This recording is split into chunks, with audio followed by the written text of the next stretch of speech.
Hey there folks, Riath here from Tabletop Minis and joined by Ayad, who's not been on the camera for a while, have you? So no, I haven't been on for quite a while. It's been quite a long absence. Yeah, but this video we're just going to talk about the Age of Sigmar Grand Tournament that we're going to be attending at Warhammer World this weekend. So it's Heat 1. Really excited about that. First big tournament for me and yourself. This is your first tournament ever. Looking forward to it. Yep. It's my second tournament, but the first one was just kind of a relatively small one, sort of 25 people, Winter War here in Scotland. So it was really exciting going to this massive event. We've been getting ready for sort of 6 weeks or so, give or take. I started in December getting my list ready. Yeah, and my list changed a few times over the weeks building up to this.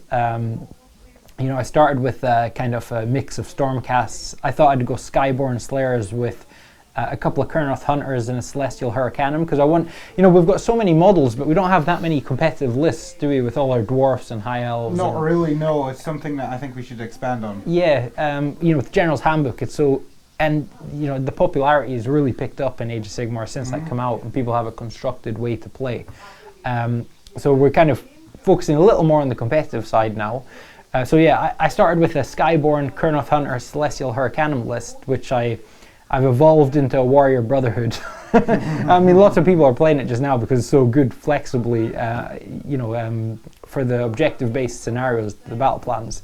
Warrior Brotherhood's really good, but and you've got yourself a new army just for this tournament, haven't you? Yeah, I've got a Beast Claw Raiders army. Yep. Primarily, it's supported by 3 units of Grots as the battle line. Yeah, so that's another the quite real, awesome. The real hitting power is the shooting from the Thunder Tusks. The 6 mortal wounds per Thunder Tusk is pretty insane. Yeah. We've played a couple of games, haven't we? And it's I tried against the Warrior Brotherhood and against the triple Bloodthirster list. Yeah, it's just wiping things out in it. It's been every turn, impressive. So I'm sure there's going to be a few of them lists kicking about at the tournament as well on the weekend. Just super excited about it. Hopefully we'll be able to maybe blog some bits and bobs. If you see above, there's a little link to our Twitter. If you go on there and follow us on Twitter, we've not used it much in the past, but we're using Twitter more these days. And we've got surprisingly little followers. I think we're about 140 followers or something. So if you go and follow us on there, you might see some updates as we go through the weekend and stuff, if I can got time to sort of... That's the weekend of Saturday the 20th. Yeah, this weekend. So we're going to be there going down on the Friday and then coming back up on the Monday, so that we've got... So the games are over Saturday and Sunday.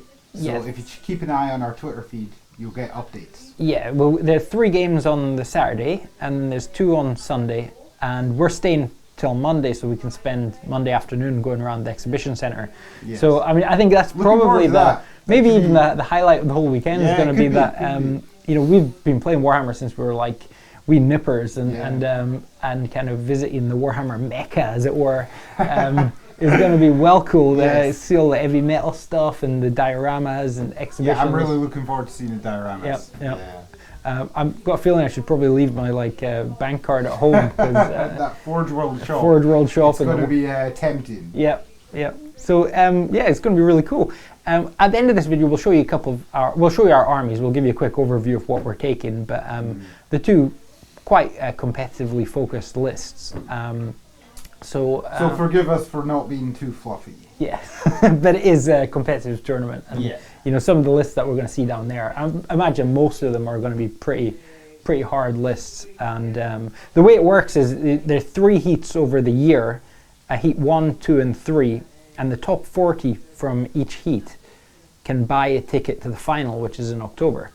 So I'm really hoping I manage to get top 40. I really don't know. Being 90, so getting top 40 should be doable. It should be maybe doable if we play well and the dice gods are with us. But I think you've probably got more chances with your Thunder Tusk spam list than my Brotherhood. But I don't know. We'll see. I've been my Warrior Brother has been performing patchily. It wins maybe a bit more than half the games I've been playing against other quite hard lists. So. Yeah, because it's so tactically flexible.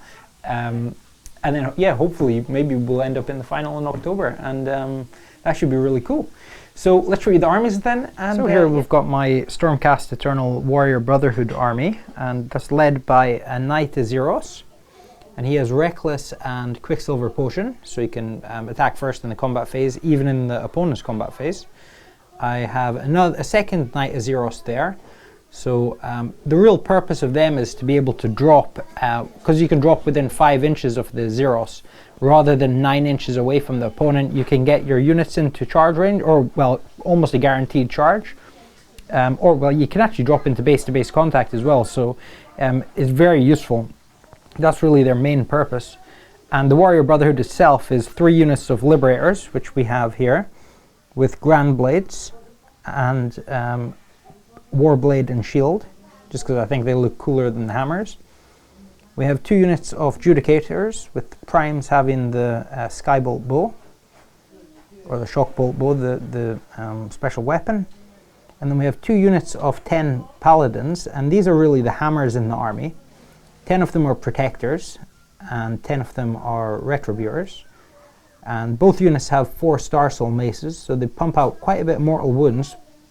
Sometimes it's difficult to get them into the right place, because you know, they've only got a 1-inch range with the Retributors, so if both units are going for the same target, it's quite a wide kind of field that it's got to, you know, you need quite a lot of space to be able to get them all to attack, but it's quite useful having the Protectors who can attack from behind the first rank. So that's really good. And then we have finally a unit of 6 Prosecutors with Javelins, and 2 of them have the Tridents, including the Prime.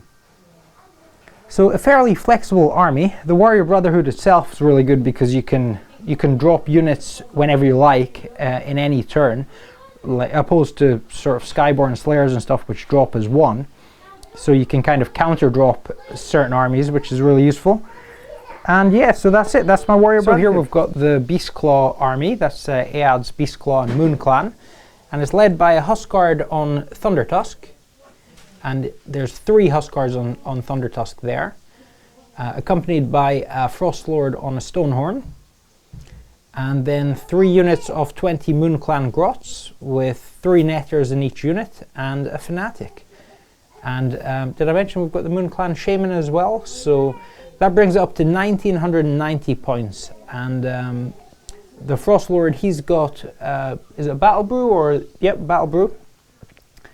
And yeah, so it's a pretty powerful army. It's still a bit of painting to do on the Huskards and Grot's bases, but it's almost ready.